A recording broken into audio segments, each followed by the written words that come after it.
des poivrons grillés, du piment et des olives vertes, monsieur. C'est que des produits frais dedans. Le grand sel rabat, bonjour. Yes, I do. Donc 2 coupes? Oui. Okay, let me just check the availability. 2 couverts, un poulpe 95, un tartare 95, à suivre 2 rougets à point. Bonsoir madame. Tout se passe bien? Elle est connue dans le monde entier pour son festival, sa croisette, où les touristes aiment se faire photographier. Cannes et ses 70 000 habitants offrent l'image d'une station balnéaire de luxe avec ses yachts et ses palaces. Mais il existe un autre Cannes, très éloigné de ces clichés. Pendant 7 jours et 7 nuits, nous avons suivi des Cannois. Ils nous ont fait découvrir leur ville, ses coulisses et ses secrets. Alexandra rêve de travailler dans un palace. Elle s'apprête à passer son CAP barmaid, un examen déterminant pour son avenir. Bonne chance à tous, et puis on se retrouve à la fin des épreuves.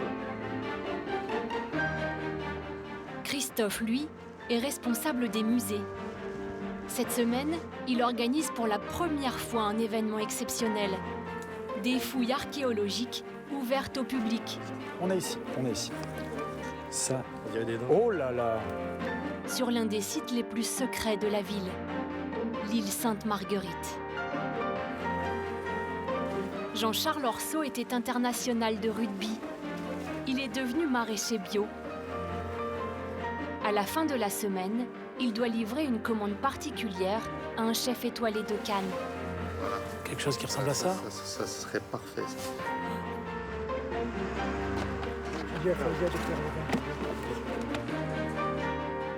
Élodie est médecin au SAMU. Elle enchaîne des gardes de 24 heures. Ça marche. Un rythme intense que cette adepte de nautisme tient sans relâche grâce à l'équilibre qu'elle puise à Cannes. Tiens, prends là. Enfin les Dubiosi, des figures locales, pêcheurs depuis 4 générations. Pour faire face aux difficultés du métier, la famille s'est lancée il y a quelques années dans les loisirs nautiques. Cette semaine, ils veulent proposer une nouvelle activité.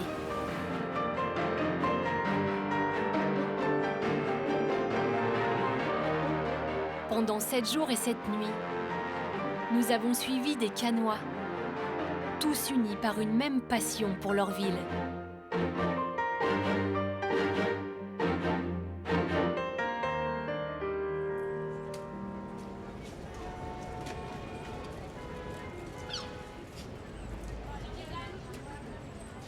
Comme tous les matins, caché derrière les cabanons de pêcheurs, Gilbert Dubiosi prépare sa sortie en mer. On est à 150 mètres du palais des festivals. Voilà, à côté des stars. Même des canots croient qu'on n'existe plus. On est quand même une trentaine de pêcheurs. On est encore là, quoi. Quand on est né là, ce coin-là, c'est quelque chose de magique, quoi. Voilà, quand je suis là, je revis. Et je ne me verrai pas pour ça. Je ne me verrai pas arrêter de travailler, quoi, parce que... Oui, c'est sûr, vous n'allez jamais arrêter. C'est plus... non. Et qu'est-ce que je ferais, quoi? J'irai jouer aux boules. Gilbert travaille avec son fils, Gilles. Papa, regarde le super méga gros. Bravo. T'es meilleur que moi, hein? Et direction les îles. Il est 6h30. Gabriel, 8 ans, le plus jeune des Dubiosi, est lui aussi de la partie. Mon grand-père, mon père, mon fils, moi. Point d'interrogation, toute la famille. Le petit, le bateau, la pêche, mais il vaut mieux pas qu'il fasse le pêcheur.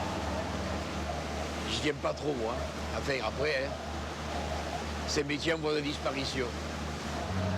Aujourd'hui, les conditions de pêche ne sont pas bonnes. Il y a eu beaucoup de vent cette nuit et les eaux sont froides. Voilà, maintenant on va tirer et puis on va voir. Mais apparemment, il n'y a pas beaucoup de poissons qui a dû passer là, parce que... Bon, tant qu'il y a du filet, il y a de l'espoir, mais enfin... Ah, l'île dorade. 1 heure plus tard, la pêche reste bien maigre. S'il faisait beau, qu'il repasse de houle, on met 2 filets comme ça, il y a un peu de poisson, on fait la journée, quoi. Mais c'est une année comme ça et...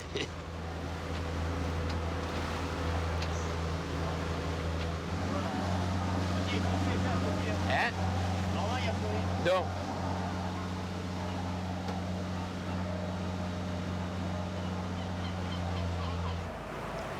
Papa, les rascals, je les attrape.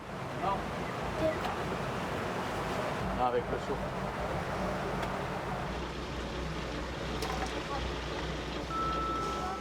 Eh ben, on va au marché, on amène le poisson.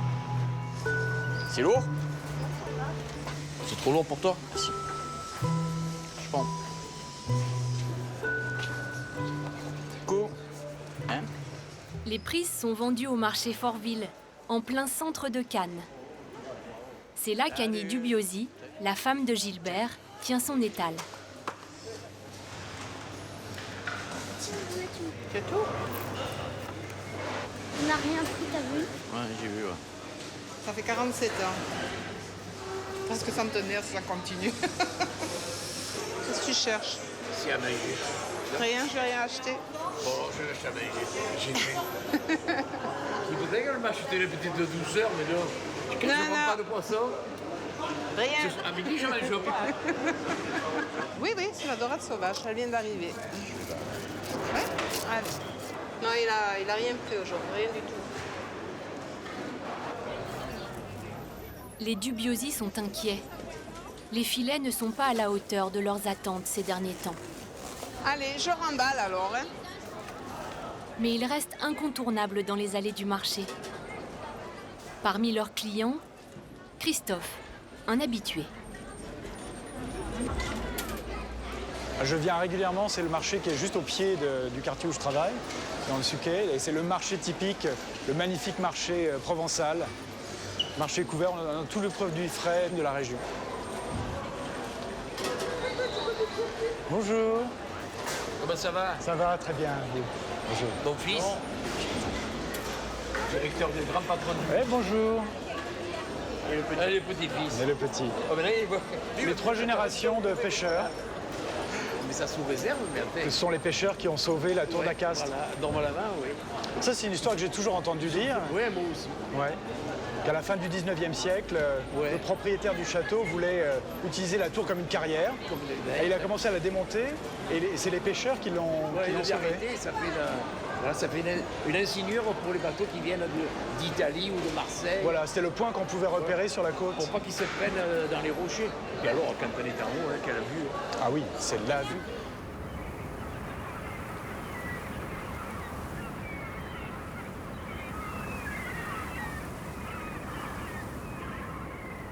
Responsable des musées, Christophe est le monsieur patrimoine de Cannes. J'adore ce côté petite ville à l'italienne, qui est le cœur de la ville, le cœur historique de la ville. C'est là où Cannes a commencé finalement. Au début du 19e siècle, on est dans un village de pêcheurs. Le village de pêcheurs s'est constitué ici. Et donc on se ressource toujours à venir à arpenter ces petites ruelles. Christophe connaît l'histoire de la ville comme personne. Là, nous sommes dans le jardin du musée de la Castre, l'ancien château de Cannes, et c'est mon cadre de travail depuis 17 ans. Et il a sans doute à Cannes l'une des plus belles vues depuis son lieu de travail. On a vraiment tous les quartiers, de la Boca, en face de nous, la Croix des Gardes, cette colline. Puis on a ici le Suquet qui s'étend devant nous, et ensuite la ville contemporaine, je dirais. Le Palais des Festivals, le port, l'arrondi de la Croisette et les îles de l'Érins, où on va se rendre pour les Journées nationales de l'archéologie. C'est dans ce lieu-là qu'auront lieu les animations et les ateliers. Dans quelques jours, pour faire mieux connaître la ville et ses nombreux trésors au Cannois, Christophe va ouvrir pour la première fois au public des lieux inédits situés sur l'île Sainte-Marguerite.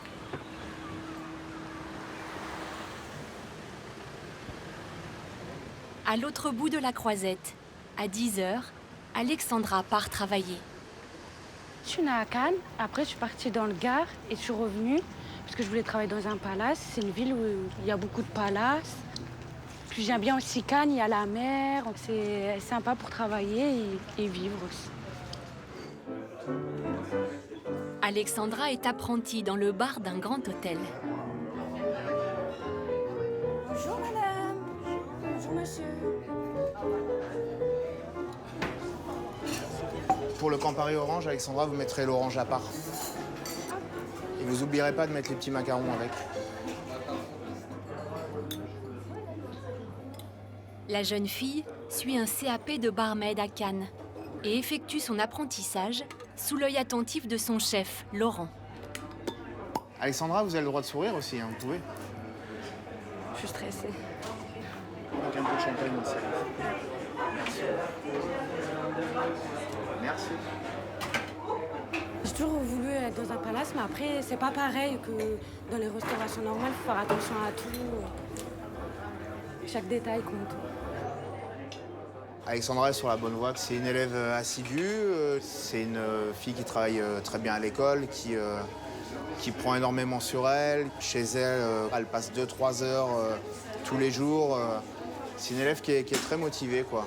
Après, comme tout élève, évidemment, qui commence, il y a toujours ce petit manque de dextérité, de rapidité.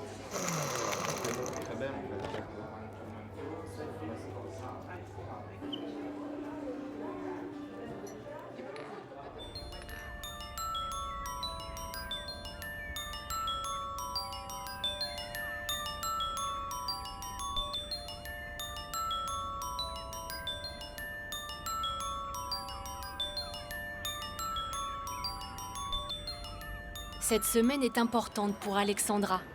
Si elle réussit son CAP, elle pourra postuler dans les plus grands hôtels.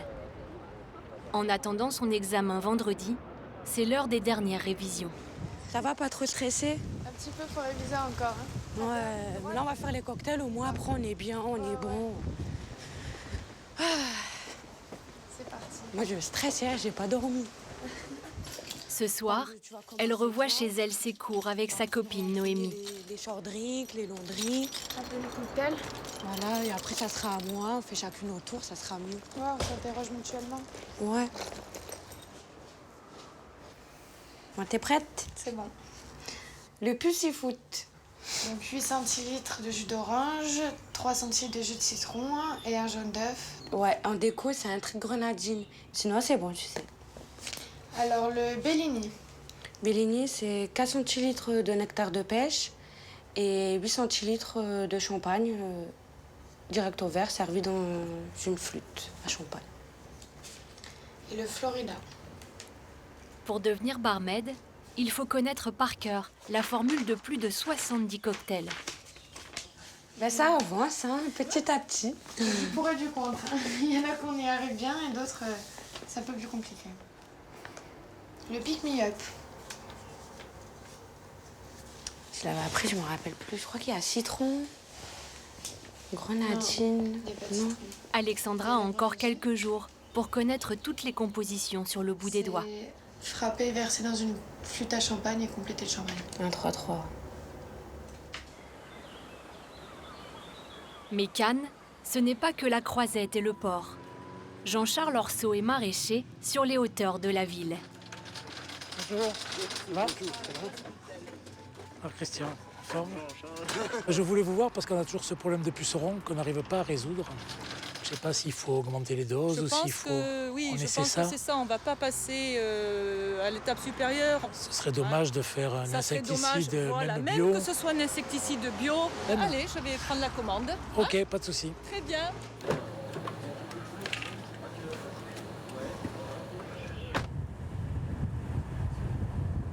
C'était mon père et mon oncle qui s'étaient installés à Cannes. Au départ, la famille qui venait d'Italie s'est installée ici en 55. Et moi, j'ai repris l'exploitation en 80 à peu près. Ça a été au même moment où je commençais à jouer au rugby. Le soir à 18h, il fallait partir à Toulon pour aller s'entraîner. Le matin à 5h, il fallait être au marché. Donc c'était quand même au marché de gros. Donc c'était quand même des périodes où l'emploi du temps et l'énergie étaient bien utilisés. Ces terres étaient appelées autrefois le jardin cannois. Depuis 7 ans, Jean-Charles est passé en culture bio. Cette semaine, il doit récolter les fleurs de courgettes si appréciées par les grands chefs de la région, mais très fragiles. Et Maxime, toi, tu t'occupes de ramasser les fleurs mâles, hein? Elle m'a dit, vous ramassez à 3 avec Maxime et Fred. Et l'autre Maxime fait les fleurs comme ça, ok? On ramasse pas trop petit, hein? Fais bien attention de bien ramasser à ce stade-là, toujours en pliant la courgette vers le bas. C'est pour bien la casser. On les coupe sans couteau, simplement parce que d'abord elles sont très tendres, donc elles se cassent vraiment très facilement. Et en plus, c'est aussi pour éviter la propagation d'éventuels virus. Il arrive quelquefois qu'il y ait des attaques de virus liées aux insectes très, très localisées. Et si on coupe avec un couteau, au travers de la sève, on arrive à transmettre ça très rapidement aux autres plantes. On a une autre serre où on a eu un gros problème, où on a pratiquement perdu la moitié de la récolte cette année. Avant de quitter l'exploitation, Jean-Charles vérifie toujours ses pièges anti-insectes. Cette semaine, c'est le vrai démarrage de notre saison de production. En fait, pour nous, c'est un moment crucial. C'est une période charnière à la fois pour la production, parce que c'est pratiquement le début de toutes les productions de primeurs, et en même temps, c'est une période charnière pour les chefs et les grands restaurants qui adaptent leurs cartes à cette nouvelle saison, justement. Demain, un chef étoilé doit passer pour s'assurer de la qualité de ses fleurs de courgettes afin de les intégrer à sa nouvelle carte. Il est à peine 7h30. Les premiers amateurs de baignade s'installent sur la plage. Pour Élodie, ce matin, pas le temps de piquer une tête. Ouais, une belle journée qui commence. Il va faire chaud. Et voilà, on a vraiment de la chance de travailler dans ce cadre-là. C'est magnifique. On a envie de flâner aussi, hein, comme les vacanciers. Mais bon, ouais, il faut bien travailler aussi, hein, ça paraît logique. Élodie est médecin urgentiste à l'hôpital de Cannes. Salut! Il est 8h moins 10, on va commencer une nouvelle journée de garde, 24 heures. Et bon, on va voir comment ça va se passer. On a la forme et il faut. Moi, je vais me changer, mettre mon pyjama de travail. Bonjour. Non, c'est bon, c'est bon. Les gardes commencent toujours par le même rituel. La vérification du matériel, avec le pompier et l'infirmière qui l'accompagnent. Salut. Je vais pas te gueuler dessus. Ouais, il faut ça. Non, je pense que plus c'est grave, moins il faut stresser. Il faut être calme. Allez. Bon. Chaque seconde est importante. Et il faut qu'on soit sûr le matin quand on part que tout fonctionne. Pas le droit à l'erreur. Oui, je vous écoute. Oui? Le premier appel ne se fait pas attendre.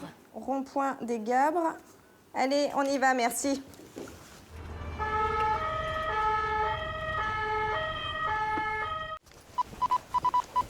Élodie est appelée en urgence. Une femme vient de faire une tentative de suicide. Elle peut très bien être en bon état quand on arrive, consciente, et qu'elle va se dégrader quelques heures après. On est un SMUR urbain, en fait. Hein. On part rarement dans l'arrière-pays. Et on met généralement moins d'un quart d'heure pour aller sur les interventions, en fait. Hein. Écoutez-moi, je suis le médecin du SAMU. On va essayer de discuter. Qu'est-ce que vous avez pris comme médicament?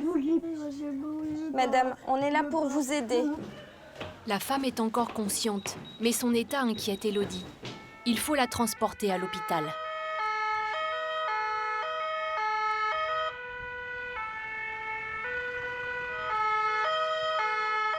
On va directement faire les bilans, surtout la mettre en sécurité hein, pour pas qu'elle ait de risques suicidaires, même à l'hôpital. À peine arrivée, Élodie doit s'occuper d'une autre malade qui vient de faire un malaise. Madame, serrez-moi la main. D'accord, très bien, très bien. D'accord, parfait, ok. Elle a eu un peu peur, hein. Voilà. Et vu que là, la conscience, ça s'améliore vraiment. Ce qui pose problème chez votre femme, hein, c'est surtout ses antécédents. Elle a des lourds antécédents. Il y a une petite amélioration, mais on reste quand même dans une situation délicate, hein, et on ne sait pas l'évolution que ça peut donner. D'accord ? Pour rassurer les familles, Élodie doit trouver les mots justes. Déjà, c'est les urgences d'un hôpital public.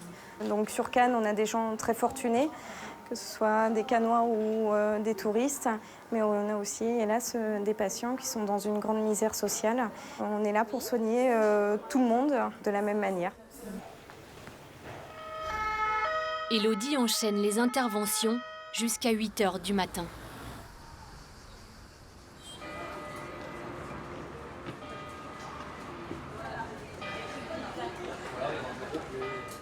Il ne faut pas rester bloqué sur les interventions.